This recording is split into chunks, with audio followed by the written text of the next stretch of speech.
Assalamualaikum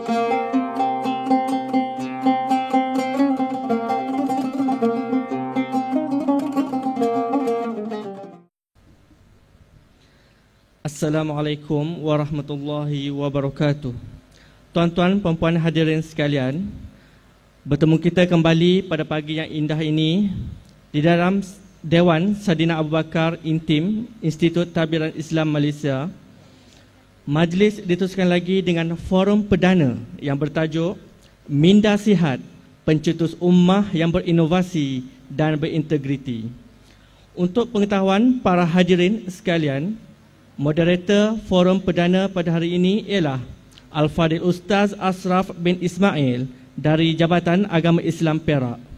Manakala panel jemputan khas kita pada hari ini ialah tidak lain tidak bukan iaitu yang berbahagia Imam Muda Al-Jabbar Qisas College Universiti Islam Sultan Azlan Shah Kuala Kangsar Perak dan Al-Fadhil Ustaz Haris Fadilah dari Jabatan Agama Islam Perak. Dipersilakan. Assalamualaikum warahmatullahi wabarakatuh. Bismillahirrahmanirrahim. Alhamdulillahirabbil alamin.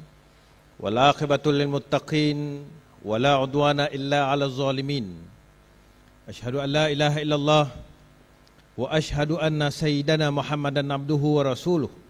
Allahumma salli ala sayyidina Muhammad wa ala alihi wa sahbihi ajma'in. Yang saya muliakan saudara pengurusi majlis, yang bahagia Datuk Nur Majidah binti Walad, Setiausaha Bahagian Khidmat Pengurusan Kementerian Kesihatan Malaysia, merangkap timbalan pengurusi Jawatan Kuasa Induk Majlis Tilawah Peringkat Kebangsaan Kementerian Kesihatan, yang bahagia Datuk Dr. Azman bin Abu Bakar, Pengarah Perkembangan Perubatan yang mewakili Ketua Pengarah Kesihatan Malaysia, yang berusaha Dr. Haji Rahimi bin Gun, Timbalan Pengarah Kesihatan Perak, mewakili Pengarah Kesihatan Negeri Perak, Kuasa-kuasa kanan Kementerian, yang bahagia Datuk-datuk, tuan-tuan, puan-puan, ketua-ketua jabatan, para qari dan qari'ah, serta hadirin hadirat, muslimin muslimat yang dirahmati Allah sekalian. Alhamdulillah, sekali lagi kita manjatkan rasa syukur kita kepada Allah Subhanahu Wa Taala pada pagi yang berbahagia ini, sempena majlis tilawah Al-Quran peringkat kebangsaan bagi Kementerian Kesihatan Malaysia yang diadakan di Intim Institut Latihan Islam Perak di Ipoh. Alhamdulillah, kita dapat mengadakan satu majlis forum perdana sempena dengan majlis tilawah ini, yang saya diamanahkan untuk menjadi moderator pada pagi ini, di samping kedua-dua ahli panel di kanan dan kiri saya, yang belum saya sebut nama-nama mereka, tapi saya ingat sudah sangat dikenali di kalangan semua hadirin dan hadirat pada hari ini. InsyaAllah tajuknya berkaitan dengan Minda Sihat, Pencetus Ummah yang Berinovasi dan Berintegriti. Tajuk pun tergeliat lidah saya nyebutnya. Nasib baiklah saya moderator je. Kerana yang akan menjawab soalan-soalan yang akan saya kemukakan adalah kedua-dua panel di kanan dan kiri saya. Yang pertamanya, saya perkenalkan Sahibul Fadilah Tuan Haji Haris Fadilah Haji Abdul Halim, Timbalan Pengarah Jabatan Agama Islam Negeri Perak. Apa khabar Ustaz? Alhamdulillah, sihat. Beliau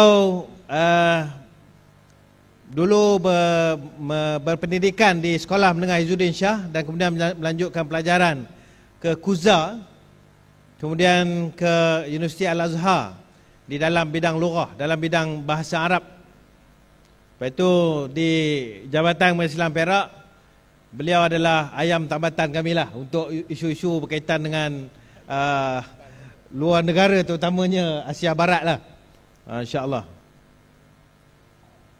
Yang keduanya, di sebelah kiri saya, Al-Fadil, imam muda kita, Al-Fadil Ustaz Abdul Jabbar bin Abdul Qahar, pensyarah di Kolej Universiti Islam Sultan Azlan Shah, Kuala Kangsar. Apa-apa Ustaz? Baik, Alhamdulillah. Ustaz nak kuat lagi, ambil mic dulu, tak apa. Jadi insyaAllah permintaan, ada yang hantar SMS kat saya, minta Ustaz Jabbar hari ni mesti nyanyi sikit, sebab dia ada album lagu, sesuai dengan forum kita lah pada hari ni. Beliau pendidikan di Universiti Islam Madinah, dan sekarang sedang melanjutkan pelajaran peringkat PhD di dalam proses pendaftaran. InsyaAllah, proses pendaftaran. Saya baru proses merancang. Jauh lagi ya. InsyaAllah pada pagi ini kita akan bersama lebih kurang 1 jam setengah, seperti yang dijadualkan, sehingga lebih kurang pukul 10.30.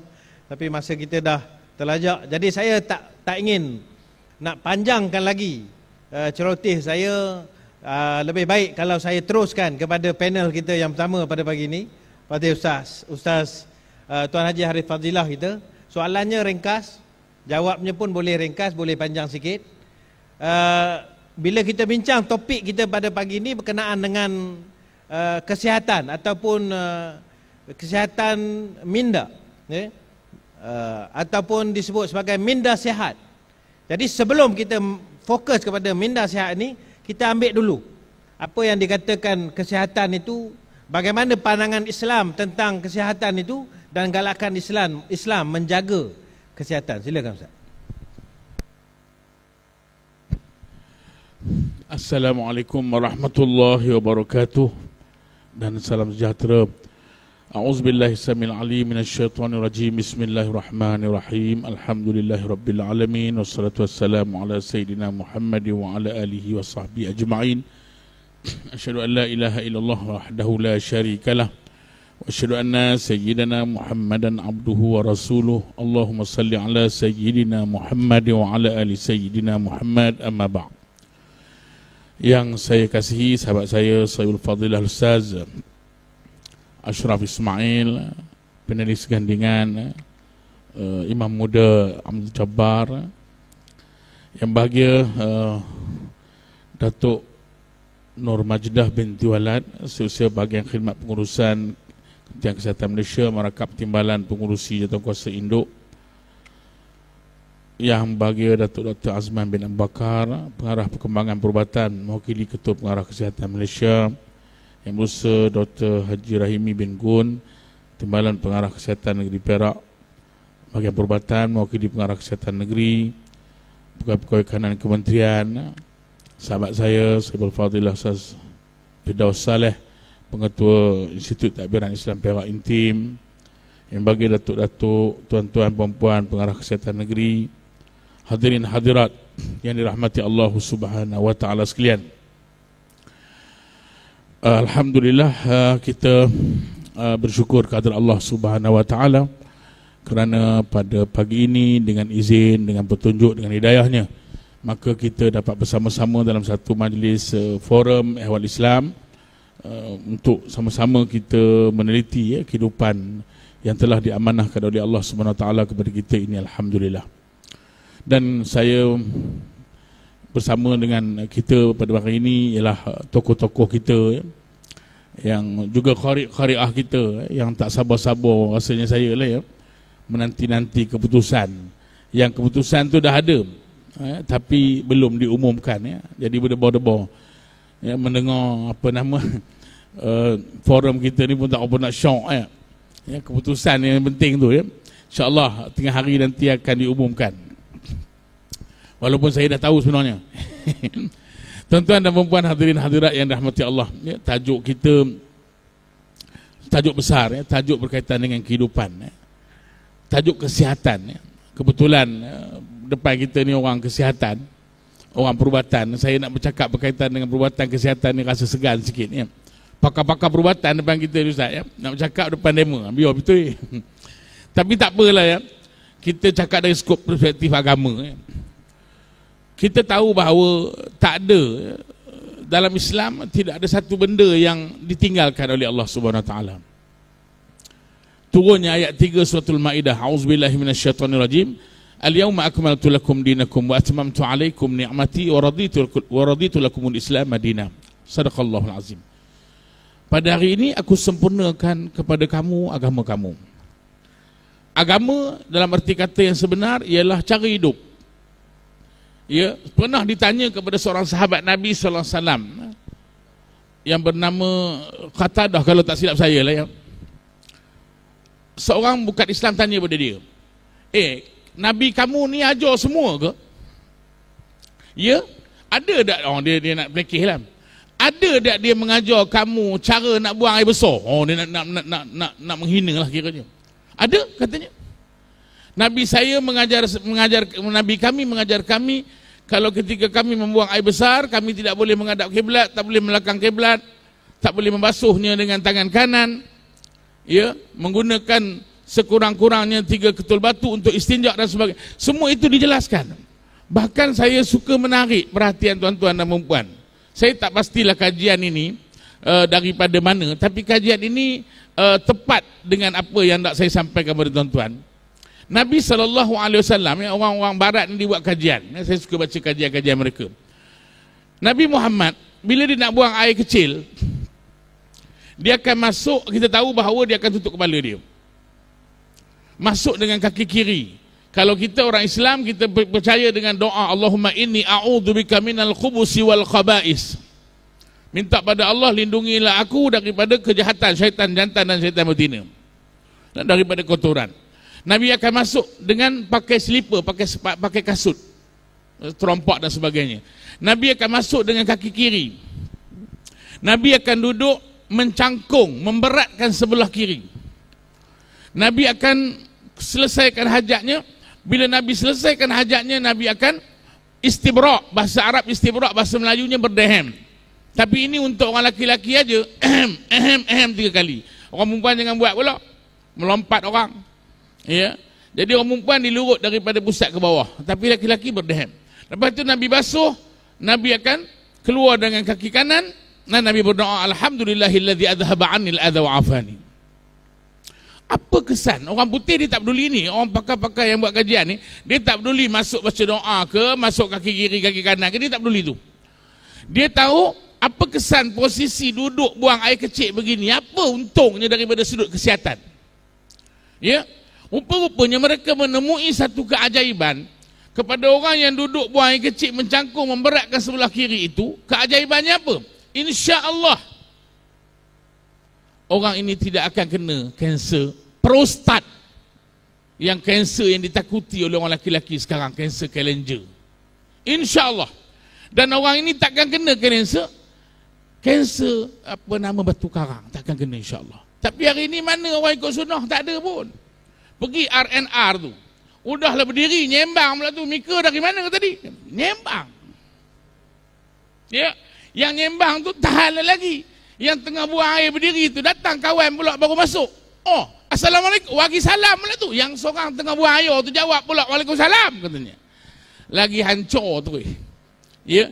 Jadi tuan-tuan dan puan-puan yang rahmati Allah Subhanallah, ya, cara hidup yang dikata al-yauma akmaltu lakum dinakum wa atmamtu alaikum ni'mati wa raditu lakumul Islam madina, buang air pun ada nilai kesihatan di situ. Bukan lagi nilai dapat jadi orang tu sehat insya-Allah. Ya, insya-Allah cara hidup. Begitu juga saya tak pasti hadis ni untuk Ustaz Jabar boleh jelas, Ustaz Ashraf boleh hanukan. Ada satu ketika Nabi SAW dihadiahkan oleh kerajaan Mesir, oleh Maharaja Mesir pada ketika itu, dengan sekretari, seorang hamba hitam, dan kuda ibarat Mercedes lah sekarang ni gamaknya. Kapal terbang, jet apa eksekutif jet, gamaknya lah kan. Yang ketiga dianugerahkan, dihadiahkan dengan doktor pakar, tabib. Dalam riwayat kata Nabi tolak tabib tu. Nabi ambil 2. Pasal apa tabib pula Nabi tolak? Orang tanya, ya Rasulullah, ngapa Nabi tak ambil yang ini? Nabi kata apa? Kita adalah satu kaum yang kita makan ketika lapar dan kita berhenti ketika kenyang. Sebelum kenyang kita berhenti. Kita makan ketika lapar dan kita berhenti sebelum kenyang. Rupanya ini adalah faktor penyelamat kepada orang yang nak hidup lama dalam dunia ni. Kalau tak nak hidup lama dalam dunia ni, balon je apa yang jamu dia orang. Ya? Jadi tuan-tuan hadirin hadirat, ini dia cerita daripada sudut kesihatan. Luas lagi lah kalau kita nak bincang. Ya, daripada sudut kesihatan ini. Tapi Islam lah satu agama yang memang ambil berat sangat-sangat tentang kesihatan fizikal. Bukan fizikal saja, Islam juga mengambil berat tentang kesihatan dalam ni. Ya, kalau kita buka dalam kitab-kitab tasawuf dan sebagainya, kita akan bertemu dengan bagaimana Islam menganjurkan kepada penyucian hati, penyucian diri, ya, rohani dalam. Kenapa? Kerana dalam cantik, di luar akan cantik. Ya, luar juga disebut, ya, minda ni nak jadi hebat macam mana? Al-aqlus salim fil jismi salim. Itu kata-kata yang sangat terkenal lagi. Ya, kata-kata hikmat, al-aqlus salim fil jismi salim. Akal yang sehat daripada tubuh badan yang sehat. Tubuh badan yang sehat akan melahirkan manusia yang cergas. Akan melahir insya-Allah manusia yang berintegriti. Kalau kita tengok tajuk kita pada hari ini, manusia yang hebat lah, yang amanah, yang jujur, yang kompetensi, yang ada kekuatan, ya, yang tidak melakukan perkara-perkara yang dibenci oleh agama dan oleh masyarakat. Ya, saya rasa itu dulu buat pembukaan. Saya serahkan balik pada sahibul fadilah Ustaz Ashraf Ismail. Wallahu a'lam.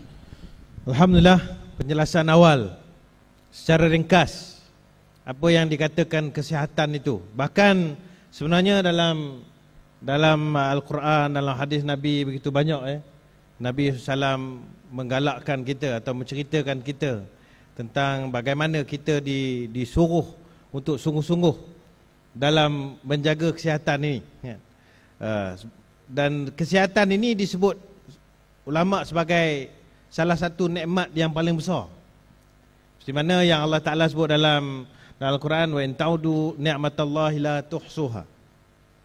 Kalau kamu hitung nikmat Allah yang Allah beri kepada kamu, kata Allah, nescaya kamu tak akan boleh hitung. Salah satu nikmatnya adalah nikmat kesihatan. Lepas tu kita tengok orang kalau sihat ni, Masya Allah, seronok, ceria je. Ustaz Arif sihat, senyum je. Cuba kalau demam. Yang pelik pula tu, di hospital orang demam, masa itu pula orang nak bawa macam-macam. Bawa buah apple, bawa buah anggur. Makan Pangah. Pangah kata, aku tengah demam ni, kamu nak mampus, kata dia. Waktu aku sihat, apa pun kamu tak bawa. Jadi waktu orang sakit, waktu itulah bawa makan itu, makan ini. Dia kata semua tak boleh dah makan, kata dia. Yang boleh apa Pangah? Yang boleh kamu letak duit bawah bantal. Yang tu boleh. Yang tu masih boleh lagi, ya. Jadi sihat ini dia salah satu benda yang sangat penting dalam kehidupan kita. Bahkan, ya, dalam satu hadis yang masyhur juga sebut ightanim khamsan qabla khamsin, itu rebut kamu 5 perkara sebelum 5 perkara. Salah satunya ialah sihat sebelum kamu sakit. Nak ibadat pun masa sihat sebelum sakit. Baik. Terus kita kepada panel kita kedua. Nampak dah ke depan ke belakang, ke depan ke belakang Ustaz Jabar ni. Ya. Geram tengok. Apa moderator banyak benda bercakap ni. Saya nak lajak ke dia tu nak kena bagi panas dulu sikit. Ya. Jadi kita terus kepada tajuk kita yang lebih fokus tadi. Yang pertama tadi kita sebut tentang kesihatan secara umum. Sekarang kita nak lihat pula bagaimana kesihatan mental itu menurut Islam. Dan bagaimana Islam memandang pentingnya kita menjaga kesihatan mental itu. Silakan Ustaz. Bismillahirrahmanirrahim. Assalamualaikum warahmatullahi wabarakatuh. Alhamdulillah wassalatu wassalamu ala Rasulillah wa ala alihi wa ashabihi wa walah. Subhanaka la ilma lana illa ma 'allamtana innaka antal alimul hakim.